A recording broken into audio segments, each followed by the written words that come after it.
Rachel, I heard the jury was back. I came down to hear the verdict. There's not going to be a verdict. You can turn right around because Mike took a deal to spend 2 years in prison. Oh my God.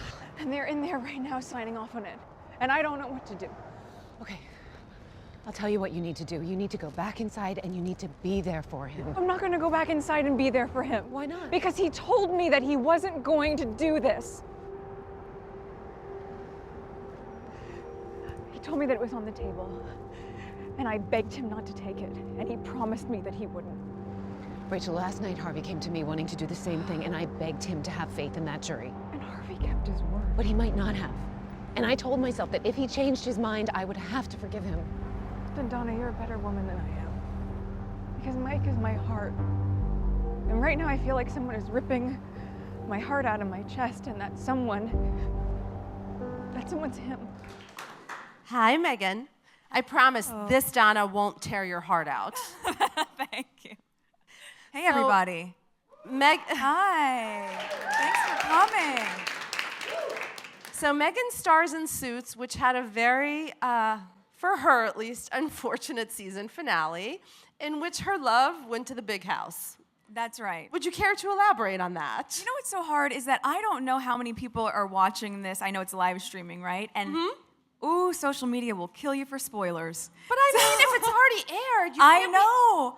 I'm totally with you, like, before it airs, but at some point you have to be like, dude, Like, it's we out can there. talk about what exists. Yeah. I mean, I'm sensitive to it because we have so many global followers of the show who aren't able to see it as quickly. But I will say yes. I mean, obviously, season 5 ended with a pretty turbulent, not cliffhanger, but a really finite ending. And so I think for a lot of people, the biggest question was, what happens now? Where do we go from there in season 6? Especially because, is there going to be a time jump? Are we going to start off somewhere else? No, it's starting in real time. We are starting right after we left off. Oh, really? I had The show returns this summer, by the way. Yes, it comes back in June. So we start going back to filming April 4th. So I can't wait to have my Suits family back with me. It's been a while. We've been on hiatus for a couple months. Yeah, it must be so hard going to work with those two ugly, ugly dudes. It's a tough job. I hope you Somebody demand has a to raise do it. every year. Look, I mean, I think with any job, if you're working with the same people that closely for now 5 years of your life, yes, of course we're a family. We've grown up together. The people that I'm closest with on the show, though, are Rick and Sarah, who played Donna and Lewis. Those are my buddies. Rick and I always go and get foot massages together. It's our own off-camera version of mudding, I guess. Yeah, so I'm excited to see everybody again. Oh my God, we should have had a foot masseuse on stage with us. Wouldn't that be something? He's the one that loves it so much. We get foot reflexology.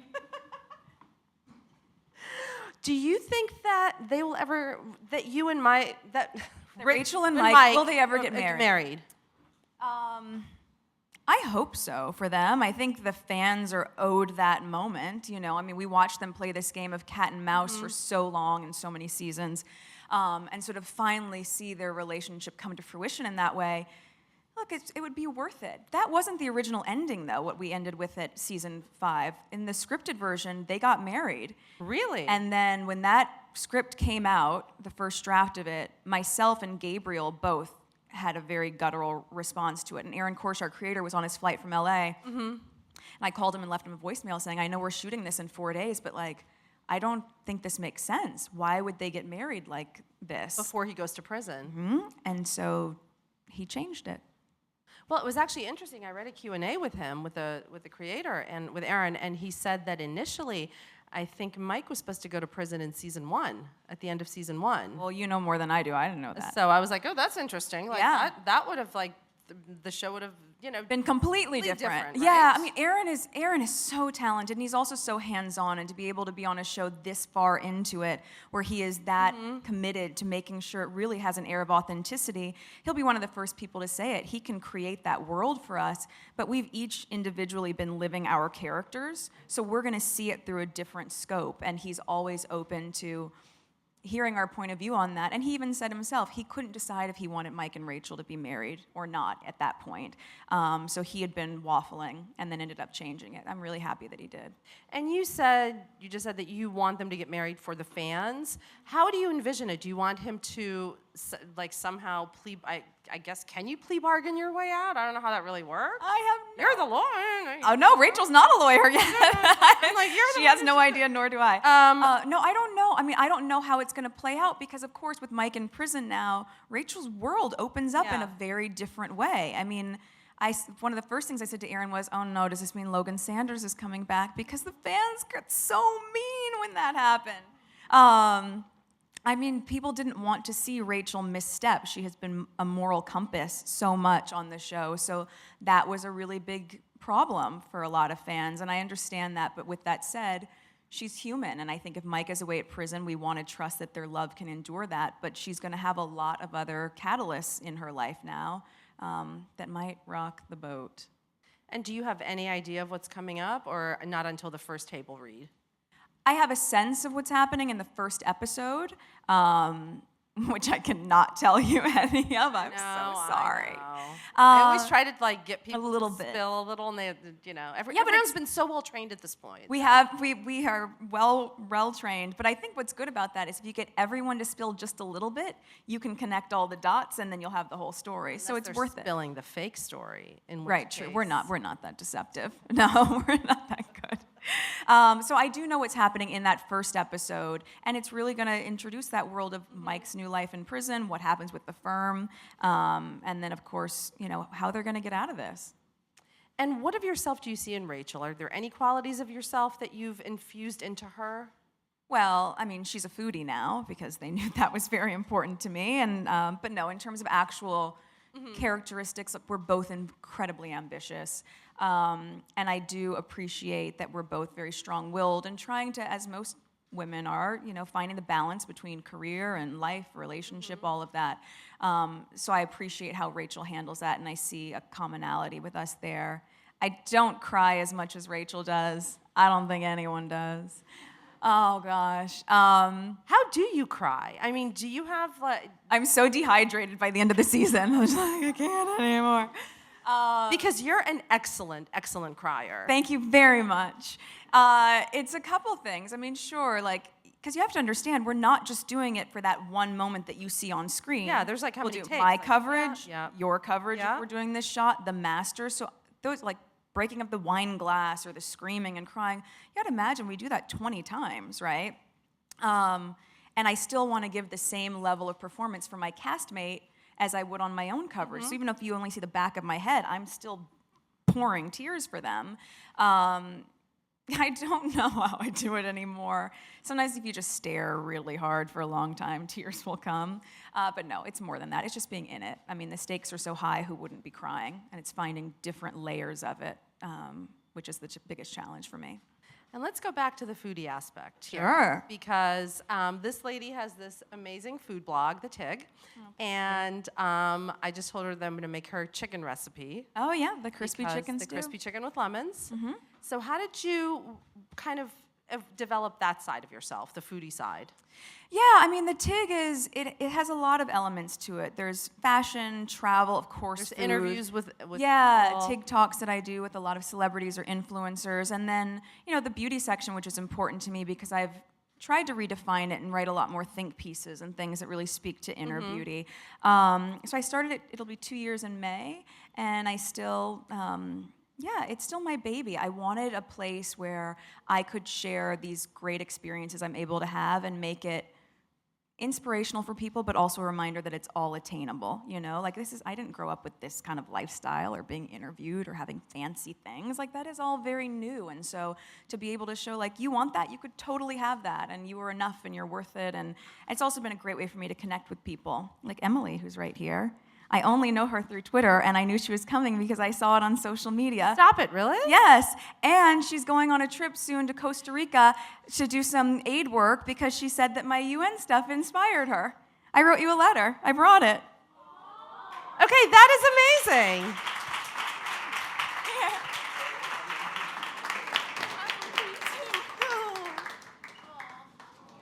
It's so good to finally meet you. It's so great to meet you. We'll take. Oh! I got a big letter from him. Oh no. I also have a letter from Sol, who is Meghan Markle. Oh yeah, in Brazil. Yes. Oh so my I have God. mine and hers, and then I'll talk to you right after. We'll finish dinner. That is so cool. That's actually Isn't like that sweet? seriously Aw. using your outreach for good, to connect with people. Well, I feel a really big responsibility. Like if you have this kind of job and you have an opportunity to have a profile where people are listening to what you're saying, I really, truly think you need to be saying something that's valuable. So yes, you can talk about like, where did Rachel get that pencil skirt? Fine, sure. We can have that conversation. But I'd also like to talk about Women's rights. Women's rights and like my work with UN Women or with World Vision or humanitarian trips or just really bolstering self-esteem that has nothing to do with the external. And so for me, that's been really important. And that's a great part of social media for me, is being able to see where that's landing. And also that these young women, like she was just saying, Sol, who's in Brazil, who I've never met, these girls connect with each other by way of, yeah, which I love that. I feel really grateful for that. And not for nothing, but your recipes are really easy to follow too. And you can get they're very visual. Like it's Okay. not like this long, daunting list where you're like, oh my God, where do I find this coriander? It's literally, I love how you do the pictures. Oh, I'm glad the boards, the Yeah, ingredient boards. Is it what, like the Pinterest? It's like a Pinterest board, right? Yeah, kind of, Ish. sort of. Yeah, Yeah. I made them for the TIG, and it's great because it just sort of lets you Yeah. see visually, like, step by step, done, make your All right, let's talk about the UN. How'd you get involved? Because From crispy chicken stew to the United chicken Nations. stew to the UN, because everyone needs to eat. Yes, of course. And now we'll talk about feeding your soul. Yeah, oh, that's good. Good segue, right? Very good segue. Funny enough, it was through the TIG because I had written a piece about women's empowerment on 4th of July, I guess last year, just called Independence Day, and really sort of owning what your independence means for you. And I had received an email the very next day from a senior advisor at UN Women saying, "We love what you're using your platform to do. Would you potentially want to start working with us?" And I didn't believe it at first. You were like, I'm a little busy, not this. Yeah, I was like, I don't know, like a lot of the emails I see, and I thought it was a joke, but I wrote back, and then the next day I was on this conference call for a very long time, realizing that they were in fact serious about it, and I had said, well, you know what, I have a 1-week hiatus coming up from filming Suits. Would I be able to come and shadow an intern at UN Women headquarters for a week? And there was this very long pause of like, well, we have to get security clearance and all of that, but they did, and I did. I took that week off work to really understand the pillars of the organization and working closely there. So I went to Rwanda shortly thereafter to really meet with female parliamentarians because Rwanda has the highest percentage of female parliamentarians of any government in the world. 64% of their government is female, which is astounding and amazing. And then I was just recently in Rwanda again for something different with World Vision. That was just in January, working on building new wells and water sources. And for me, it's a really easy lineation. I look at it and go, many young women and young boys, but specifically young women, aren't able to go to school because they're spending hours a day walking to get water for their families. So by fixing that one piece of the puzzle, you can see from a grassroots level, you're going, now they can stay in school, they can get an education, they have a much larger promise for a brighter future. So, not to mention the environmental degradation that you're reducing by having clean water wells as opposed to dumping things in a river or... Of course. And the water, and when we're saying they're walking hours a day to get this water, it's contaminated water. It's not, so it's like that one source can solve so many problems and be a source of inspiration. So, yeah, for me, I'm just really happy to have a hiatus with a few months off because I'm able to work on stuff that really excites me like that. What is it like going on one of those trips? Because I feel like we see the photos, but what is the experience actually like? Well, my trip to Rwanda last year was very different because it was just, it was primarily at Parliament. I did go to a refugee camp, though, which was my first experience of that. And I think it's being there is a very different experience than what you see on TV. Of course, it impacts you so much so that, this year I was back in Rwanda. I feel very connected to that country now.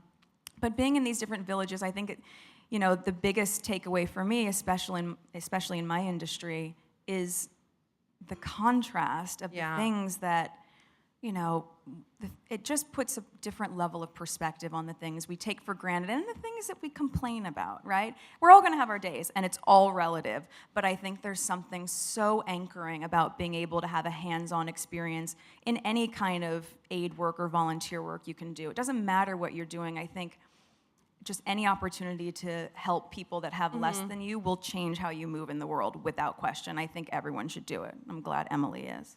And I can't believe you actually spent a week shadowing someone in the office, because you never hear of anyone I know. well-known doing that, because that's called scut work. Oh, I thought No, I thought you were going to say you never hear of them letting people in. I was like, I know. No, No, they've probably never been asked. yeah, well, they said they hadn't had that question See? before. But for me, I don't just want to show up somewhere and wave my hand and feel like that's enough. Like, if I'm going to have my name attached to it or I'm going to do it, I really get very hands-on, which is exhausting, but you can sleep a lot better at night knowing that when you put your thumbprint on it, you feel really proud of being a part of it and you know that it's being done well. But yeah, I mean, shadowing was crazy. I mean, sitting in, seeing some of the briefings for what they're going to say to Ban Ki-moon, our UN Secretary General, and understanding how that piece of it works, or understanding different pillars of an organization where they'll say, okay, there's meetings about the environment, and then there's a meeting about health and wellness, and a meeting about safety and security, and then a meeting about women's issues. And you go, okay, but aren't women affected by all of those things? Right? Like, you can see where pieces of the puzzle are missing, and I think for me it's really helpful to just be able to experience it so I can speak better about it and do more about it. Who's been the most inspiring woman in your own life? Gosh, there's so many. I mean, of course, my mom. I mean, this is a live stream. If I didn't say lead with my mom, you're not going to be at Christmas. No kidding. It's my mom. Real here. No, my mom's amazing. My mom we're so different. My mom is a yoga instructor and a social worker, and she's got a nose ring and dreadlocks, and she's super free-spirited and laid back. And so she's like, you just came out like this. I don't know where you came from. My mom is amazing. I also, Bonnie Hammer, I consider a mentor, and from the moment I started at Suits, Bonnie has been wonderful to me. And I love women who I am able to look up to and say, they have done so much in terms of leadership, but also promoting diversity, and what she's, like USA Network especially, I feel really proud of. Jessica Pearson could have just been cast as a white man, and Rachel could have been cast as a blonde-haired, blue-eyed girl, and they've really embraced changing the landscape of television in that way. Like Anita Gibbs, for example. Aaron, our creator, I know this was about Bonnie, but Aaron too would say, that prosecutor could have been anyone. He's always like, we just want the best talent. It's colorblind casting. It's like, I don't care if it's a man or if it's a woman or what color they are, I just want the best actor for the job. Bonnie's the same, and I really respect her for that. And now we got to go back in time a little bit, and I have to ask you. What? You know what I'm going to ask? This girl grew up on the set of Married with Children because of her dad, who is not Ed O'Neill. Do you guys, but look, it's such a young crowd. Do you guys remember that show with Al Bundy? You do? Yeah, and Peg? Oh my God. Oh, Mom does. We all do. Everyone else is like, what? I know. Is that a reality Well, they know show? who Christina Applegate is, though. So, this was a show in the 80s. It was groundbreaking. Yeah, at the time, it was on Fox. It was you didn't have anything this sort of racy and salacious on the TV. dad is basically a drunk, and the mom doesn't is a chain smoker. And Christina Applegate, the daughter, was very provocative in her. Yeah, I mean, it was iconic at the time, and it was on for a long time. So every day after school for 10 years, that's where I grew up. I was there, which is a really odd place for a little girl to grow up, let me tell you. I remember, because I would be at the tapings, and I'd be there all the time. And I'd be in, I went to all-girls Catholic school, so I'd be in a little school uniform. But then you'd watch, Tracy Lords or Tia Carrera walk by in a school uniform. My dad's like, no, Meg, that's not the same. Different kind of vibe. And he's like, don't be getting any ideas. Yeah, don't get any ideas. And what's really cool, if I think about it, is that because of that, I spent so much time in craft services where they make all the snacks for the cast and crew, because it was but a more appropriate environment for a little girl to be than on set. And because of that, I think my love of food really began there. I learned how to do garnishes and bring beautiful trays of things to the booth. And so all these things now with the TIG, much of which I learned in craft services of Married with Children. That is actually super, super cool. Yeah, thanks. And that's such an overuse of the word super. I apologize. But that really is very, that's fascinating. And it's one of those things It's like how things connect in life. And I would never think of it until you look at it now, right? Like when you see your life come full circle and you're like, wait a minute, that happened because my dad was also a feminist and protecting me from seeing this sort of image that I then was thrown into. I mean, literally, if you look at that and then say my work with you and women or my everything, or the TIG and food recipes, it all stems from little things that you would never see the gravity of them then. How do you look the way you do while trying out the TIG food recipes, please? That's so nice. Well, thank you. I love to eat, but I think it's a balance, right? Like you don't want to hear that answer. I don't want to hear that. I want to hear like there's a magic bullet, like you eat 3 carrots and you're good to go. No, come on. No. And the other part of it too is like, you've got to enjoy it. I'm not going to travel and not eat the food there that I want to try. Does that mean that every single day I'm eating French fries and ice cream because like, oh, I just have to eat it every day? No. But like last night, did I go and have a really nice dinner with my best friend and who's getting married? I'm the maid of honor, so of course we had to go celebrate. Of course, yeah. Yeah, you know, somebody might say, no, you can't do that. You have press tomorrow. Right. I also have a real life to live, and press is part of it, and so is celebrating with a friend. Like you do you, and whatever that means for you, wherever you find your comfort level. For me, this is it, and yeah, you find. And find I think there would be nothing sadder than if you blew off your best friend's dinner because you had to look a certain way the next day to do press. That is pathetic. That's no judgment really if like you do. screwing So up pathetic's your a really strong word. Yeah. It's a skewed version of how you perhaps would want to live your life. And I'm happy with how things are going right now. So yeah, I don't know. That's what Spanx are for. And now I'm sure we have some questions from the audience. We're going to start with a question from an online I bet you viewer. have one in the front. Okay. Okay, so Tim would like to know, what advice would you give to a young aspiring actor graduating this year who also wants to be charitable and change the world? Wow, Tim has a lot planned. I would say slow and steady wins the race. That's actually something that I truly live by. My mom always sends me little turtles from wherever she travels as a reminder of slow and steady wins the race. No, I think look, a couple pieces of advice I've been given that have really helped is that don't give it 5 minutes if you're not going to give it 5 years. And I think especially starting off when you're making a commitment to want to have a career choice or something that's high value to you, oftentimes people become really easily discouraged. And if you were just stick with it a little bit longer, you might see it change. You know, the process of auditioning is grueling, and it is very challenging for your self-esteem as well, because you'll hear no a lot.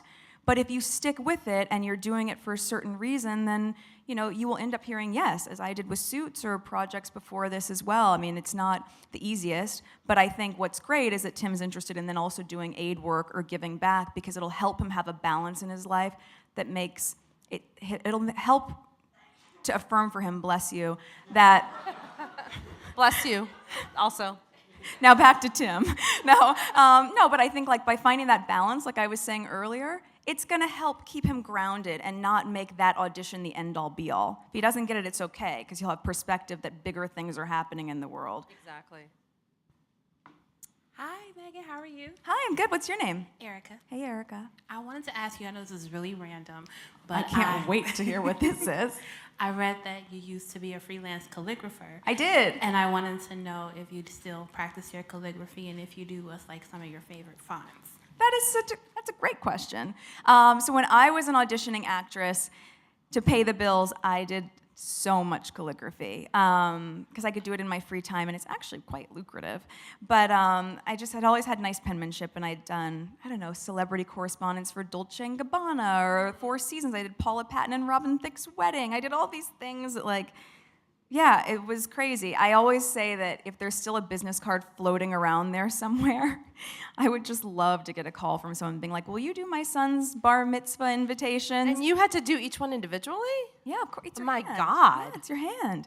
But this is what I want to happen. I want that card to somehow appear and get that phone call and then have this 13-year-old boy show up to pick up his invitations, be like, oh my God, Rachel from Suits just did my bar mitzvah invitations.